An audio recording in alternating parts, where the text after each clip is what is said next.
Okay, joining us now is Afolabi Adekaiyaoja. Is a research analyst with the Center for Democracy and Development. Very warm welcome to this special governorship and Houses of Assembly elections coverage by Rise News. I'm sure your views cannot be different from the myriad of views expressed during the course of voting and even after voting. The carnage, the killings, the disruptions, and the rest. What are your thoughts? Is Nigeria truly ready for democracy? Well, every 4 years we have an opportunity to try to change the direction on the course of the country. And the idea is that hopefully in every 4 years that we're able to make a mark forward, at least a step forward. Now, obviously, what we're trying to do, especially with the analysis that we've had at CDD, is to try to balance the reports that we've gotten, especially when you compare them to the presidential elections that took place on the 25th of February. Now, what our reports have said is that clearly that there were some areas of progress. So, for example, INEC was able to start the election process earlier in more pieces of the country than they had during the presidential elections. Also has at 9 p.m., 46% of the results have been uploaded on IREF. So we actually had seen quite a very an increased uptick compared to what happened during the presidential elections. Now, sadly, what we're also looking at and what is going to be the focus of a much more detailed and expansive report is the role that many of these institutions have in the election process. So it's a case where you're looking at the main issues that were really highlighted during this election were insecurity. You're looking at issues of voter suppression. You're looking at issues of, really where a lot of voters who came out, despite, the different reasons, and even despite to a degree some disillusionment from the previous polls, were not allowed to vote. And that's something that really needs to be addressed. We're also looking at a rise in voter buying and voter trading. So a case where there were many documented instances where there were, there were party agents, parties or supporters actively trying to solicit votes from people who are out to queue against electoral laws. And then ultimately still trying to understand why at the end of the day, there's still reduced voter turnout. So a lot of the reports that we're getting is that many Nigerians didn't come out to vote, and trying to understand and really probe the reasons why that is the case. And hopefully, in our own small way, we can also learn a bit more about the way the country is and then edge forward towards that. Yeah, I'll be looking forward to that, because it's not just the CDD that is speaking about voter suppression and even very low turnout, compared to what we saw in February 25th. But you know what, since we're talking about comparison to what happened in the presidential election, two states that stood out in the presidential election when it came to violence: Rivers, Lagos. This time around, it seemed like it even got worse there. Talk to us about what you know from your analysis and all you're getting from the field concerning these states before we dovetail into others. So even before the election had come out, we actually had highlighted Rivers and Lagos as well as states that we were really looking at, and there were reasons why. So first of all, it's no secret that this is going to be a really heightened governorship election. 17 of 28 polls were actually going to return new governors. So it's a case where, and that was going to be the case in Rivers State. But also the performance that that Peter Obi and the LP had in Lagos actually had increased a different perspective to the likely re-election of Governor Sanwo-Olu in Lagos. So it's that really added to that added dimension, especially in Lagos State. Unfortunately, many of the reports that we had been anticipating actually came through. So we've been able to see a lot of cases of voter suppression, like we mentioned earlier. We'll also be looking at the case where many of these particular states, there were reported incidents and there were reported issues that were not addressed and have not been addressed yet. And that is why one of the major recommendations that we've been making, especially to INEC, and to other officials, especially when it comes to the security agencies, is to have a very clear, open communication with Nigerian people, especially around positions that have already been taken, especially for people who have been arrested, and also to ensure that there's proper investigation to address this and to reduce the possibility at all of any Nigerian feeling unsafe and insecure if they come out to vote. It's something that we're actively trying to look at and to see, especially within the ambit of the law, what INEC can do, especially in trying to ensure that the voting process is still. Well, INEC will tell you when it comes to security, it's not in their hands. That's why the police will tell you we'll deploy thousands of police officers to ensure that there's safety there. But while you were talking about River State, this is a state that has a history of inconclusive results and elections during the first ballot. What we've seen play out in Rivers State today, do you anticipate that we'll see the same thing reoccurring again in Rivers? So we're still trying to track the way the results are coming, especially across the different LGAs. And then what we've also been seeing is that in several of the polling units that we actually had observers attend, we actually did see quite a lot of apprehension, and also many of the different electoral officials not trying to respond or not trying to engage on that particular front. So that's something that we're actively trying to check and to get some more information about, especially when we are able to engage with them tomorrow. But ultimately, one thing that actually does speak to the point that you raised is that many of our observers did document that there was a reduced presence of security officials at the different polling units. And that's something that we're actually trying to find out more about, because obviously you would expect that with all politics being local, that there'll be much more interest in many of these subnational elections. So that's one thing that is quite concerning that we're actively trying to get some more information about. Well, a lot of the Nigerian people are feeling, a sense of deja vu here, a sense of a trajectory that is not painting a good future for democracy. Some are saying, isn't it a tragedy, for the nation's democracy that when you have the democratic benefits that sustain a country's development are rather dwindling during the election period. You look from 2015 to date, I'm sure the CDD statistics will show a dwindling performance of voters coming out to vote because of the voter apathy. Is this not dangerous to our democracy? So one of the things that we were quite optimistic about, especially when this election cycle started, is that despite the recurring issues of voter turnout reducing, which you're right, especially since 2003, the numbers have consistently been reducing since elections. We were quite optimistic that many Nigerians still came out to vote. Many Nigerians still came out, and were really interested in taking part in the process. They registered to get their PVCs. They really ensured that they braved the elements and different things to make sure that they voted. Now, unfortunately, the different incidents that marred the election, played out, and then that's played a role we expect in the increased apathy during these particular elections. But then there are two factors that we're looking at. First of all, there's usually a drop down, especially when it comes to some of the voter turnout between presidential and governorship elections. And we're also looking at the fact that of the 28 elections, 11 of them had governors who were seeking a second term. And the challenge there would now be in case of looking at how competitive many of the races were and how if that would have inspired. Does competition mean violence? Does competition mean disenfranchisement? Does competition mean, intimidation, suppressing the voters? But then the difference there is that it's not necessarily about competition, because ultimately it comes down to ensuring that the election process is actually fair and there's integrity. So there are two different things. Because the first question you asked was about Nigerians coming out to vote and take part in the process. Mm-hmm. And then now it's about safeguarding that process. And it's about this next step on this journey that we're going on our democracy platform, ensuring that ultimately, even if, a Nigerian should not come out and feel unsafe, especially when it comes to voting and taking part in a very important civic duty. So it's now about looking at what the issues are, but then it's also about really probing underneath, because it's not just about INEC or as an institution. It's also looking at security agencies. It's also looking at the undue influence that many states, governments have even in this particular process. Even the youths are clamoring for change. Are the elements of violence being used in this country? Well, that's what we're looking at. When we look at violence and all of that, yes, the process is important as well as the result. Mm. But aside from the process, you talked about, INEC and individuals and everyone playing their own part, even with the security agents. But one key area of these elections that got everyone excited really is the use of technology. Well, INEC, some would say, fell short of expectations in the February 25th election. So how would you rate the performance of INEC, not just the BVAS now, but also IREV, which INEC had promised us just yesterday that, State Houses of Assembly will be updated first before we talk about the governorship. So talk to us about the technology and today what you have seen so far.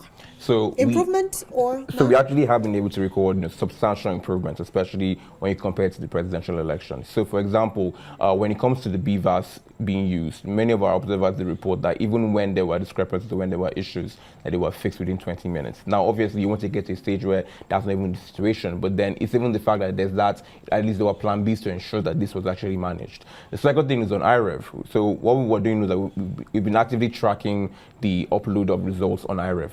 since since morning. And what we've seen is that even as early as 10 a.m., there were some results that have actually been uploaded. And granted, for many of them, they were in polling units where the total number of registered voters had already voted. So it was actually allowed for them to actually close the results and then go and upload the results. Now, as at 9 p.m., like I mentioned earlier, we had actually seen a case where 47% or thereabouts of the results for governorship had already been uploaded.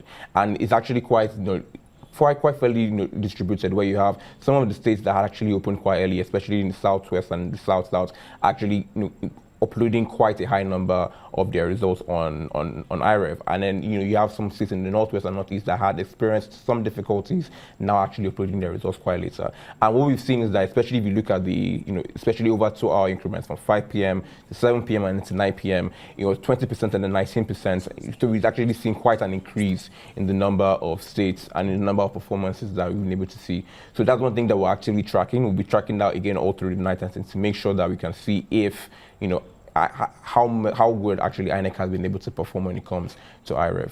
But then ultimately, it's a case of really making sure that there's communication that's quite clear, because the results are not on IREV. It's a case where you don't go on IREV and then you just see the breakdown in terms of which candidate has scored which. It's about the results being uploaded there and then ensuring that these particular processes are done quite fairly.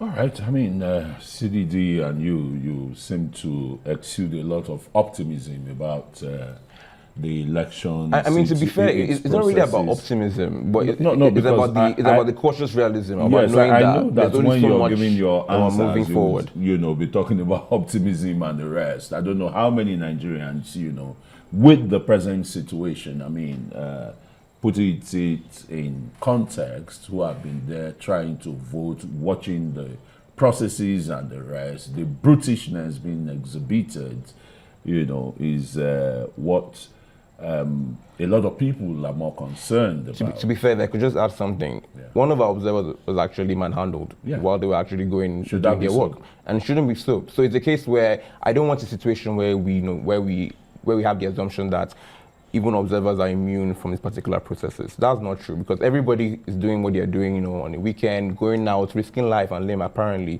because they care about the country. And that should not be the case. So ultimately, it's a case where on some levels where there's progress being made, we should be honest and say, okay, fine, we are progressing on that front. But in the areas where there's none, we should actually, especially tell truth to power and make sure that, okay, fine, not only do we just blanket it and say this is where problems are, but then also trying to probe to understand where are the problems and why are these the problems that are there, so that we can make sure that when we're preferring solutions and actually trying to make progress, we can make sure that it's sustainable. All right, we'll go on a short break, and when we return, we'll ask you again, we'll interrogate more. What are those progress that we've really made and the challenges yes, as well. in our democratic development. Right.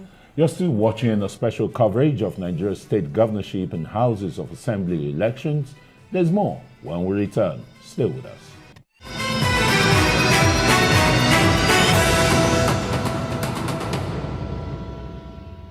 You're welcome back, and of course you're still watching this special coverage of Nigeria's 2023 governorship and state houses of assembly elections. And still with us in the studio is, of course, a research analyst from the Center for Democracy and Development, speaking about Afolabi. Afolabi, thank you again for being here. And when we talk about areas that needs improvement or where we've actually gotten it right, well, it almost seems like, every off-season election or every 4 years when we welcome new administrations, the same challenges still remain, especially as it has to do with security. And I do know that the IGP of police had talked about security threats assessment even prior to today's election. Why does it seem like the security agencies in Nigeria, not just the police now, are almost reactive, not preventive, despite knowing the hot spots when it comes to elections? They wait until something happens before they start acting. So, what do we know from the field? So one of the things that we've been looking at also is the challenge, especially in managing an election in a federal country like Nigeria. So you're looking at different structures that are in play, not just in terms of federal agencies, but also states, state government and state structures that are in play. And then also we have an increased number of non-state actors. You're looking at groups like Amotekun, Ebubeagu, and then even many of the other like groups that have been developed, especially at state level, to try to counter many of the insecurity issues that are present. So there are many many more actors that are in play, and the question is now about effectively coordinating and ensuring that they are all, working on the same path about trying to entrench our democracy. One of the biggest lessons for this particular election cycle is the fact that, many of these things cannot be done in isolation. So it's not a case where you can look at just a state government or federal government or even INEC by itself. There are many different roles to be played, and then it's ensuring that there's accountability for all of these different actors, so that we don't assume that we just keep asking the wrong questions. So who holds them accountable? Because if you ask INEC will say it's not our responsibility. The police will say, oh, we don't have the arms, we're not supposed to be in the polling units with this. What else do you expect our officers to do? So who do we hold accountable immediately this is happening, where violence is being meted out, not just on the electorate, but even, civil society like yourself, or even journalists? Even one Arise news staff was attacked in Lagos. Who do we hold responsible immediately is the question now. So the very cliche and very optimistic answer, even though I know that Christian is not really smiling with me right now, is really the fact that we hold the leaders that we elect accountable, and we do that ideally every 4 years whenever we vote, and we actually give them either a pass back or not.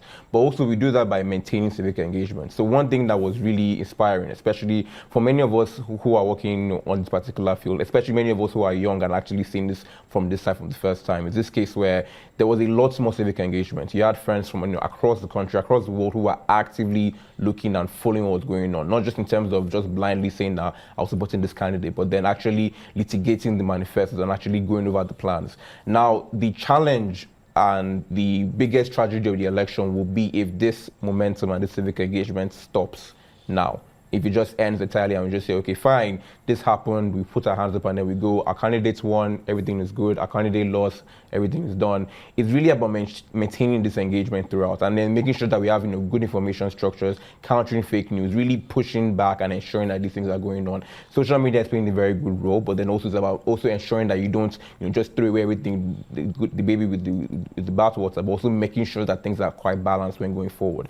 If this engagement is maintained, if things continue to hold on, and this level of increased civic engagement, especially when it comes to the political structure, is held, these things can only get better, and the democracy can only be much more robust and much more engaged. All right. You partially started answering one of the two questions I'm going to ask you next. Okay. What would you say are the gains and losses of our democratic journey so far? And secondly, do you think we've done enough educating the masses about why democracy should be made to thrive? So, to answer the first question, the gains are the fact that for all the different flaws and issues that are present, we are still in a democracy 24, give it 28 years after we started the Fourth Republic. So this situation where things are still moving, and it's going to be an imperfect journey. It's not going to be a situation where things just get rosy overnight. It's going to keep moving. We will have agreements, we'll have disagreements, but then we still need to ensure that when we do have these things, that we engage respectfully and in a very civic manner. Now, I understand that there are many losses. I understand that there are many of these issues that are there, and then that is why it's a case of ensuring that where possible, we really highlight where there are gains, and then we can still try to show progress. It's not just a case of just condemning everything altogether. It's about saying, okay, fine, these are the areas that have issues. How can we address them? It's not just about saying everything was wrong. How do we actively work on this? Even the innovations that have been loaded today, like technology, or even just working on even better media engagement, these are things that are addressing issues that were previously highlighted. And that's something that we're actively trying to encourage and to push forward, even looking at other reforms for INEC and for other agencies going forward. And then ultimately, when it comes to the democratic journey that we're engaging on, I think one of the biggest points that was actually raised by some of my colleagues back in the office was the fact that there are many young Nigerians who are engaging with this process for the first time. And this is now where the opportunity and the threat is. It's a case where obviously there's a lot of disillusionment, there's a lot of concern, there's a lot of fear, but also this is an opportunity to actually really help to develop a very resilient civic engagement and really trying to ensure that, okay, fine, ultimately we don't lose sight of the democracy, we don't lose that, but we still keep pushing forward and still keep working together. And hopefully, ultimately, this is something that will become a much more productive. We keep pushing. That's where we drop the anchor with Afolabi Adekaiyaoja, research analyst, Center for Democracy and Development. Thank you for joining us tonight. And thank you for all the work that you do, as well as your team at CDG there.